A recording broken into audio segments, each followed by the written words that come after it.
Hello everyone! Hope you are all doing well, and I'm wondering how many of you have seen images like this lately.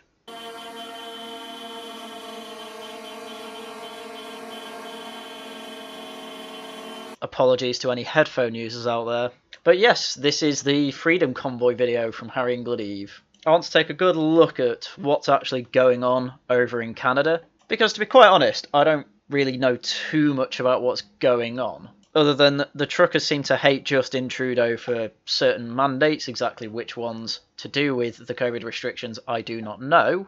And I also know these truckers have been accused of peacefully protesting in the same manner as your average BLM protest. So I want to cut the wheat from the chaff in this video and just get to the bottom of all the stories and what's been going on over there. So of course would be a bold move to open on a New York Times article, but that's what I'm going to do. Who are the protesters? And what do they want? Obviously in reference to the Freedom Convoy. The demonstrations shaking the nation's capital began as a protest against the mandatory vaccination of truck drivers crossing the US-Canada border. They have morphed into a battle cry against pandemic restrictions as a whole and the leadership of Minister Justin Trudeau. A key organiser of the Freedom Convoy that arrived in Ottawa last week is Tamara Lich, who was previously secretary of the relatively new Maverick Party, a right-of-centre group that was starting to promote the separation of Canada's three western prairie provinces from the rest of the country. Ms. Lich has called for the federal government to strike down pandemic restrictions in Canada, such as provincial vaccine mandates and rules requiring masks, but Canada has a federal system in which provincial governments have considerable constitutional power, including over healthcare regulations. Our departure will be based on the Prime Minister doing what is right, ending all mandates and restrictions on our freedom, Ms. Lich said at a news conference in Ottawa last week, during which she did not take questions. We will continue our protest until we see a clear plan for their elimination. So the Freedom Convoy, according to the main organiser, is literally just about the COVID-19 mandates and wanting to completely get rid of them, which seems a fairly sensible thing to protest about. But the article continues. Another main organiser of the truck convoy is a group calling itself Canada Unity, which has published a memorandum of understanding calling on Canada's appointed senators and Canada's Governor-General to abolish all COVID-19 related restrictions and to allow all unvaccinated workers whose employment was terminated because of vaccine mandates to get their jobs back. I am certainly okay with getting rid of all mandates. That seems reasonable to me. But I don't really know so much about getting people's jobs back. I don't exactly know how much the government plays a part in that, other than stopping mandates. Members of the far-right People's Party of Canada, by the way they're about as far-right as UKIP, are also well represented among the protesters in Ottawa. The party has no seats in the federal parliament. Its leader, Maxime Bernier, has denounced vaccine mandates and has previously railed against immigration and multiculturalism. That's what I mean, about as far right as UKIP. But there you go, straight from the horse's mouth, even though it's gone through a few character attacks through the New York Times. These truckers just want all mandates gone. Because the straw that broke the camel's back was simply that the truckers would have to be mandated vaccines. They saw that as enough of an infringement on their rights that then they decided to drive all the way to Ottawa and start honking their horns and being generally civically disobedient. Of all things to protest, this is definitely something that, in my mind, is worth protesting. Whether this is a good tactic or not is another question, and it's one I'm not sure is actually a good tactic. Given that obviously in Britain we were home to the Extinction Rebellion protests, and it just makes everyone hate you. Now, disrupting government officials and Parliament a bit more directly might make a bit more sense, but if you're just shutting down an entire city, that's just going to make the people of the city hate you. And though I'm not going through this video, obviously there's been people on Reddit complaining about this. And obviously, you know, who cares about some random left-wing Redditors? They're never going to be on their side anyway. But you got to realise if it's really annoying them to the point they're crying about it on Reddit, it's going to be annoying the average normie as well. And this is shown to some extent by nationwide polls in Canada. According to one particular poll asking how much do you have in common with the protesters in Ottawa, only 32% say they have a lot in common with the protesters, whereas 68% say they have very little. And now, exactly what way you take this, I don't know, but if you look at the breakdown between party leanings on the right-hand side, you'll see that generally more left-wing parties, like the Liberal or the NDP, they don't have much in common with the protesters, but more right-wing ones, like the Conservative and especially the People's Party, they seem, well, the People's one especially seem mostly on board. The Greens are a bit weird because they apparently reject the left-right spectrum, but they at the very least appear to understand bodily autonomy. There was another poll asking if they thought the trucker convoy was either appropriate or inappropriate when it came to a way of protesting. As you can see, it's not quite split down the middle. It's close to 60-40 in favour of being inappropriate. But again, if you break it down by different parties, it seems the more left-wing, the more inappropriate it seems. The more right-wing, the more appropriate it seems. Meaning something that seems to be shown around the world, which is that the government having more mandates seems to be a left-wing position. Obviously the right-wing is for the opposite position. And the final poll I quickly want to go through is this one from the Angus Reid Institute in Canada. And this poll shows whether generally the population, sampled at about 1,600 people, whether they support or oppose people being fired for not being vaccinated in certain professions. And at the top, if you're an airline employee, you should be vaccinated according to 71% of the sampled people. Otherwise, you should get fired. And generally, these numbers go down through school teachers, police, and paramedics. Medical professionals are about the same as the other two, but for some reason are below onboard airline employees. Don't really get why. And then it goes down to the 50% with trade people and construction workers, which I believe is where truckers come under. And about 38% of people say that truckers shouldn't be fired for not being vaccinated, basically. So all I'm trying to show here is that, at least based on opinion polls, this is an unpopular opinion in Canada. And I highly doubt shutting down the city of Ottawa is going to change many minds here. Though, to be fair, maybe their aim isn't to actually change minds, but to actually change the mandates. You've just got to be careful not to shoot yourself in the foot and make it so that the people who will take away the mandates have less of a chance of being elected into office. So naturally, Justin Trudeau had to address the fact that there were quite a large amount of people trying to shut down the city of Ottawa. And since he was tested positively for COVID-19, he, fortunately enough for him, had to get out of the city of Ottawa and go into isolation, from which he did a half-hour speech addressing the specific issue of the Freedom Convoy. But there's only about 30 seconds of it that I actually want to go through, so here it is. Over the past few days, Canadians were shocked and frankly disgusted by the behavior displayed by some people protesting in our nation's capital. Again, according to the poll, you can't accurately say that Canadians in general were shocked and appalled at this. It was simply that just under 60% didn't think it was a particularly appropriate way to protest, whereas obviously the other 40-ish% did. I want to be very clear. We are not intimidated by those who hurl insults and abuse at small business workers and steal food from the homeless. Now, see, this is why I wanted to go through this bit. Justin Trudeau has to really go for the most disgusting accusations you can actually hurl at these people. And it's similar with me when I attack Extinction Rebellion. I attack them for stopping people from going to the hospital for cancer treatment and such things. The difference here is that Extinction Rebellion actually did the horrible things I mention, and you can generalise it as the group doing it. And I'm not saying the convoy is a didn't-do. People did do bad things here, as we will go through. But again, you can only minimise it to individual actions, and people of the Freedom Convoy actually were against any of that, and there were remedies for these problems. Whereas the leader of Extinction Rebellion said on a podcast he wants someone to die so that people will talk about the climate more. So, for details on this, volunteers at one of Ottawa's homeless shelters said they were harassed for free food over the weekend by demonstrators protesting COVID-19 mandates on Canada's Parliament Hill after local restaurants refused to serve en masse patrons. The staff and volunteers at our soup kitchen experienced verbal harassment and pressure from protesters seeking meals, Shepherds of Good Hope said in a Sunday statement regarding the weekend rally. While we are not certain of the exact numbers, the demands for meals and verbal altercations continued for several hours over the dinner period.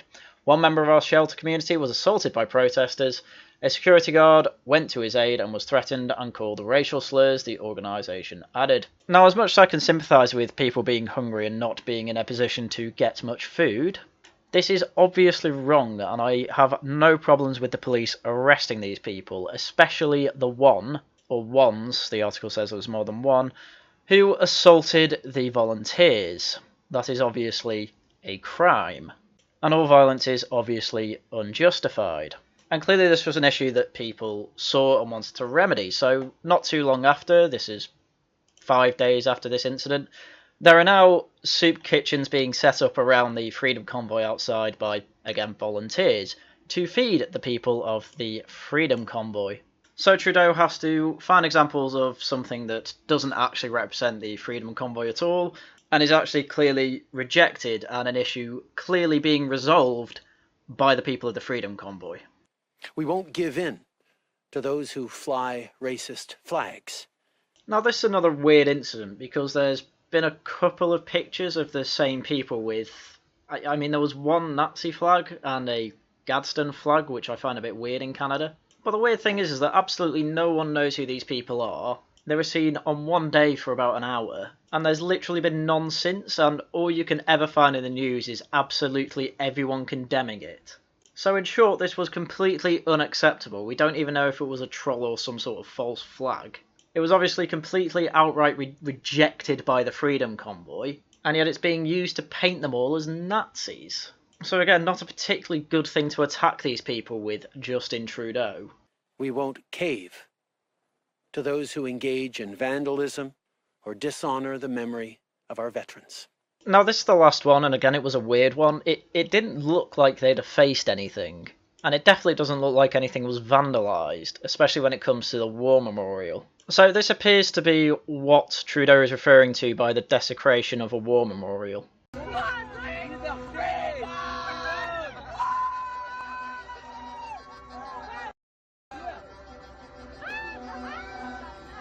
Now, for context, and I did have to look this up because I couldn't tell, but apparently the steps that she was on, that's actually part of the memorial, and it's technically a tomb to the unknown soldier. So this is equivalent to walking over graves, essentially. So to be fair to her, I probably would have thought they were steps as well, and looking up to where that statue is, I'd have assumed the statue behind her was the memorial, but no, it apparently includes those steps in front as well. Now, was it disrespectful? Yeah, well, yes, I do think it's disrespectful to be walking over graves. However, if you are doing something like that on one unwittingly, it's really not a big deal. I don't think she'd do it again. And when it comes to vandalism as well, again, it's a really weird one. This is what they meant. This is what the people who say, oh, it's just a statue, bro, why do you want to keep it up, are saying is vandalism of a statue. Giving a statue some flags and a sign. I mean, is that really vandalism? I've been to London and I've seen people putting hats and stuff on the lions around Nelson's column. I'd hardly call it vandalism. But luckily some citizen came along and helped clean up the statue. Whether they're part of the Freedom Convoy or not, I find it hard to say. But comparing the first picture to this cleaning, it just looks like that they're taking the piss. So there you go, 3 accusations of the Freedom Convoy from Justin Trudeau there, and it turns out absolutely none of them are true. But obviously accusations alone seem to prescribe guilt to entire groups now. And at the lower level it means that crimes being committed in Ottawa are now just being attributed to the Freedom Truckers for absolutely no reason. Or at the very least, very weak reasons. So the Ottawa police came out with a statement saying that they are investigating an arson attempt. They are asking for help to identify 2 individuals as persons of interest in an arson investigation, and the picture in the tweet, if you are interested, look in the description. The incident occurred in the early morning hours of February 6 at a building in the 200 block of Lisgar Street. And obviously there are pictures of the people they're trying to identify. And this crime is naturally being attributed to the truckers, and you may be asking why. Well, it is because in a rather long Twitter thread, apparently going through the facts of the incident, and there doesn't appear to be any sources. Though having said that, the timings in the events that actually happened appear to be quite accurate, but you do get sceptical when you get to this tweet, saying that after a night of blaring horns and fireworks until 4 AM, some residents had yelled and pleaded with protesters outside to stop. As the fire was being lit, a tenant walked by and nervously asked who they were. one admitting to being part of the convoy protests. Now, do I believe this guy said that he was part of the freedom protest? Yes. Do I believe he was lying to the tenant? Yes. Do I know for sure? Of course not, but no one can say that someone who is attempting to burn down a building is honestly going to tell you who you are. But luckily, Ottawa police in their statements don't mention the freedom protest at all. They just say, we're looking for these guys. If anyone knows them, please say something, which is fine. But obviously, leftist types are now saying that any crime in the vicinity of Ottawa must be the freedom protest. But anyway, things obviously get worse here. Obviously, the freedom convoy needed some funding, so where do you go? Of course, you go to GoFundMe. And unfortunately, that didn't go too well. Freedom Convoy, GoFundMe seizes funds of Canada occupation. Oh dear. GoFundMe says it will withhold millions of dollars raised for Canadian truckers protesting against vaccine mandates, citing police reports of violence. The Freedom Convoy has been rallying since last weekend, and more protests are expected in Toronto and Ottawa. In a statement, the crowdfunding website said it would withhold the donations already made and refund donors who fill out a request form. Another online platform has offered to take donations for the convoy instead. Of the thousands who joined the truckers' protests, 3 people so far have been arrested. One for carrying a weapon, one charged with mischief under $5,000, and another with uttering threats on social media. So because of these 3 cockwombles, it has given GoFundMe enough an excuse to go, okay, we're going to pull the funding for the whole thing. As if GoFundMe haven't allowed for literal bail funds for people who were rioting in Black Lives Matter protests, quote unquote, 2 years ago. I suppose that's how you can tell if it's on side with the establishment or not. Donations to the GoFundMe page, Freedom Convoy 2022, had reached 10 million Canadian dollars, which is about £5.8 million, with about 1 million Canadian dollars released so far into the organisation. In a statement on Friday, GoFundMe said the demonstrations were peaceful when the fundraiser first started, but has since violated their terms of service prohibiting the promotion of violence and harassment. Again, just go through my video on BLM in America from 2 years ago. GoFundMe didn't care then, why do they care now? Because it's not on brand. We now have evidence from law enforcement that the previously peaceful demonstrations have become an occupation, with police reports of violence and other unlawful activities, GoFundMe said. Yeah, I'm sorry, 3 people were arrested. None of them were even assault. One was called mischief. What does that even mean? The 1 million that had already been released will only go to participants who went to Ottawa to peacefully protest, said GoFundMe. Well, that's everyone but 3 people. No further funds will be directly distributed to the Freedom Convoy organisers. We will work with organisations to send all remaining funds to credible and established charities verified by GoFundMe, its statement added. Amazing. Incredible, even one might say. That basically means GoFundMe have $9 million that they can funnel into whatever they say fit. This obviously won't go to any sort of cause that is remotely like the Freedom Convoy. It will go to a charity that the establishment deems credible. I.e., expect it to go straight to bailing people out of jail for protesting on behalf of BLM. Protesting, of course, by smashing up and looting shops. Obviously, taking people's money and doing something different with it than what your contract states is against the law, for a start, and obviously people are going to be very upset when they thought their money was going one place and turns out to be going another. So GoFundMe got in a bit of hot water, so not long after they announced they were going to be funding things other than the Freedom Convoy with that money, they tweeted this out. To simplify the process for our users, we will be refunding all donations to the Freedom Convoy 2022 fundraiser. This refund will happen automatically, you do not need to submit a request. Donors can expect to see refunds within 7 to 10 business days. The update we issued earlier enables all our donors to get a refund and outlined a plan to distribute remaining funds to verified charities selected by the Freedom Convoy organisers. However, due to donor feedback, we are simplifying the process and automatically refunding donations. Kick up a fuss and they don't do something stupid. Or at least stop doing the stupid thing. It's obviously stupid to pull funding for this protest because 3 people were arrested and absolutely none of it was actually for violence. I don't know what mischief under $5,000 means. If it means criminal damage, then fair enough, but I don't know why they don't report it as criminal damage then. Anyway, after all the actual disruption the truckers have caused, obviously Ottawa is trying to, well, stop them, which I guess is to be expected. You know, if you've got massive disruptions in the city, you'd expect the people in power to try and put a stop to it. Well, I don't, because I know what the Extinction Rebellion shutdowns were like. Anyway, let's get to the details of this one. Ottawa judge grants injunction to silence truckers' protest. Yes, they are fighting back for this one, and they didn't particularly do that for the Extinction Rebellion one. The convoy of lorry drivers and anti-vaccine mandate protesters occupying Canada's capital must stop their incessant honking, a judge ruled last night, marking a legal victory for frustrated residents. So, whether that means they can still park their trucks up in the middle of the city and just not honk them, I don't know. The ruling by an Ontario Superior Court judge was made as police in Ottawa began cracking down on demonstrators. The protest had entered its 11th day, with roads still gridlocked and thousands of residents confined to their homes. The city is under a state of emergency, with Jim Watson, the mayor, calling for the situation completely out of control.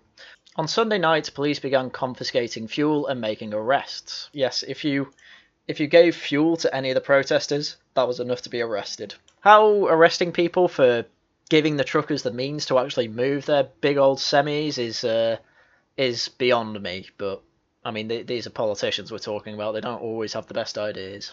And of course, within an 11-day protest shutting down the capital, Justin Trudeau had to give a speech to Parliament about it. We're all tired of this pandemic. Then end it. The people in power are the only ones enforcing it. You can literally stop it. If people are sick of it, stop it. This pandemic has sucked for all Canadians. But Canadians know the way to get through it is to continue listening to science, continuing to lean on each other, continuing to be there for each other. Yeah, he's not really saying anything other than, yeah, I understand your issues, but I don't think he does. Because he's saying, yeah, this sucks for people, you know, oh, we need to isolate for a few days, oh, no one wants to do that, oh, you know, we just have to follow the science and all this. Yeah, they don't care about that. They're saying they don't want to be fired from their job. And they don't want fellow people in the industry fired from their job. Because Justin Trudeau himself knows that majority of truckers are vaccinated. And it's not even just majority, it's overwhelmingly the majority, almost 90% according to Trudeau himself. So why bring in a mandate? Maybe it's just the Castro gene in him, I don't know. Anyway, back to the Times article, and it goes off the rails a bit. They mention the GoFundMe drama, and they also say that the Freedom Convoy has attracted extremist groups, some of whom have called for the overthrow of Justin Trudeau's government. Yes, I'm not surprised that a big old convoy that is criticising Justin Trudeau has attracted people who also want to overthrow him.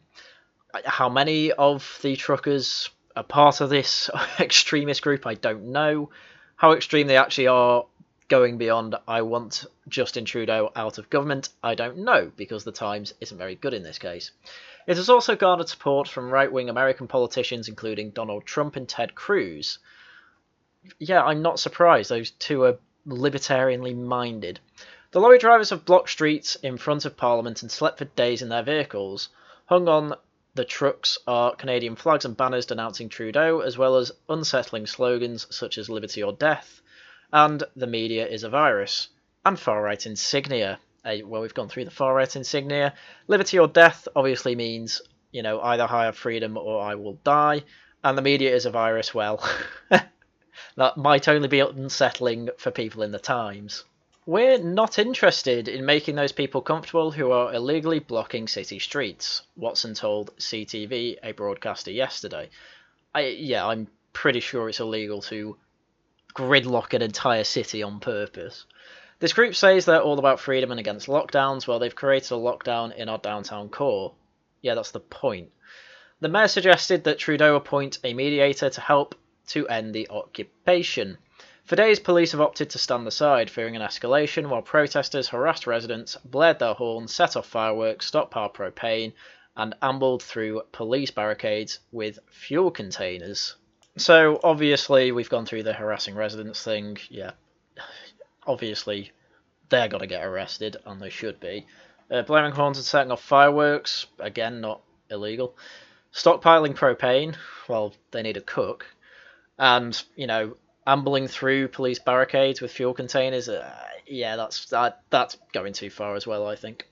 Dozens of businesses, including Ottawa's main shopping centre, have closed. Some protesters are reported to have guns. Unfortunately, this isn't America, so that might be illegal for all I know. I'm not too up to date on Canada's gun laws, I'm afraid.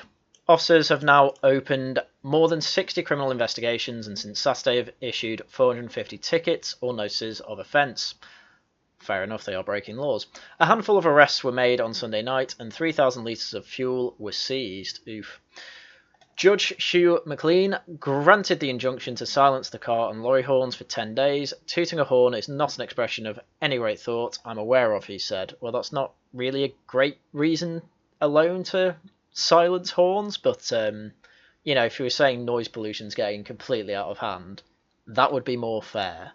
Though luckily a few other workers appear to be taking solidarity in the fact that truckers have now to have a vaccine mandate. And that is, of course, the tow truck companies, because according to CBC, the tow truck operators on contract to the City of Ottawa are taking a hard pass on requests to haul the vehicles out of protest areas, according to the city's top public servant. I've contacted them all and they're all refusing as of today to provide heavy tow truck work, City Manager Steve Callahan-Koss told reporters Monday evening after a 6-hour special council meeting. Right now, we're reviewing their contract or standing offer and reviewing what actions we can take to deal with the unprecedented situation. More than 400 vehicles are parked illegally in the downtown core, according to Ottawa Police, the majority of them heavy trucks and at least one crane. One of several challenges facing the Ottawa Police Service and the city is how to get them off the streets if protesters refuse to drive them away, and if the city doesn't let people deliver fuel to them. That last part wasn't put in, but I do want to point out how stupid that law is. So that is the saga of the Freedom Convoy up till now. What sparked it all off was vaccine mandates needed for cross-border truckers. The rest of the trucking industry agreed that a vaccine mandate for those people is obviously unfair to the people who object to having the vaccines for whatever reason. Why should they lose a job for being in a cab for 24 hours crossing the border and barely coming into contact with anyone?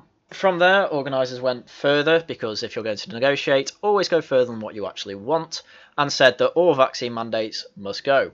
General libertarian-leaning and right-leaning parties tended to agree more than disagree with these particular demands, and also find their form of protest appropriate. Obviously, more left-wing parties are completely the opposite. The response to this from the government has, in my opinion, not been awful. Obviously, it is a government's job to make sure that a city is running properly. It can't be running properly if you've got it gridlocked. So I don't blame them for doing everything they can to try and move the convoy. And I also don't blame them for backing down on the vaccine mandate. And the reason for this is that if they do end up backing down, then the protesters win. What happens after that? All you have to do is lock down Ottawa for 11 days, and then you can have whatever you want. Or at the very least, negotiate something. This is obviously a bad precedent to set for any government. And if it does end up becoming successful, what you will see is a massive rise in Extinction Rebellion again. Because they've realised that, well, they don't think things that happened at COP26 were enough, but they know they can make it go further by copying the tactics of the truckers. So I think it's a particularly bad tactic because, one, I don't think it's going to work anyway, though it has been quite funny. And two, if it does work, leftists are going to go nuts and start copying exactly what the Freedom Truckers did. And they'll probably do it better as well because they'll learn from the mistakes. And then bam, you've given a bigger portion of the population that more people agree with a tactic for getting everything they want. So while it has been fairly funny to watch all this unfold, and it has shown the rank hypocrisy of the establishment being people in power or GoFundMe or companies and things like that, I think the tactic might be a little short-sighted, and we'll see even bigger movements coming from leftists such as Extinction Rebellion, as I keep mentioning, doing what they were doing before but bigger and trying to copy tactics that the truckers were doing, but obviously doing better because they'll research and try and find out what works and what didn't. Having said all that, there are also obviously lots of lies going about the truckers, such as Nazi flags being there, which there were, but we don't know if... What if any trucker was involved? And two, we know the truckers got rid of those types of people. We also know the truckers were harassing local businesses to an extent. The shopping mall had to be closed down because absolutely none of them would wear a mask, I believe. Obviously, the harassment and threatening is a lot worse than that second one. But at the same time, the residents are being stuck in their homes and are struggling to make a living. Call this collateral damage, call it whatever you want, but I was making this point with the Extinction Rebellion lot. Locking down a city does cause the same problems. And while I haven't seen any news of any ambulances being blocked this time, I don't particularly know what they do with that, but I do hope they are allowing emergency services through when they are needed. And as I say, all this stuff does make people hate these protesters, even if they are sympathetic to them. The same thing was being said with Extinction Rebellion, and I genuinely believe that Extinction Rebellion has done more to harm the cause of the environmentalism they want than helped. Same goes with the suffragettes. Same goes with pretty much all disobedient movements. So just to make it extra clear, I am for what the truckers want, which is a complete removal of vaccine mandates and all COVID mandates. I don't think it's the right tactic to do it. But hey, we'll see what happens, and maybe I'll be completely wrong, but I couldn't go through this entire video without giving my own opinion. Anyway, to finish off, I've got a couple of clips. The first one, I think, just sums up the anti-truckers versus truckers debate quite nicely, so here it is. They could prevent them from parking. They could prevent them from entering the city. I lost my job 3 weeks ago. Well, I'm losing my sanity because of you guys. And again, I have sympathy for both sides of this. I don't think it's fair for me to have a massive go at Extinction Rebellion for causing people in major cities to lose their minds at them, and then not be sympathetic to people who are obviously against these truckers, whether they care about the issue or not. But also, I have massive sympathy for the guy who lost his job because of these mandates. He just wanted to make the point. Look, you may be losing your sanity and it may be causing you disruption, but, I've lost my entire livelihood here. I can't live. So sorry for the disruption, but I have to do something to get my life back on track. That's probably what that guy's thinking, and again, I can sympathise. So it's a complex issue, and I can't wait to see where it goes. But I've got a final clip where the Trailer Park Boys already have this same argument, but 10, 15 years ago, whenever the episode was made, so enjoy.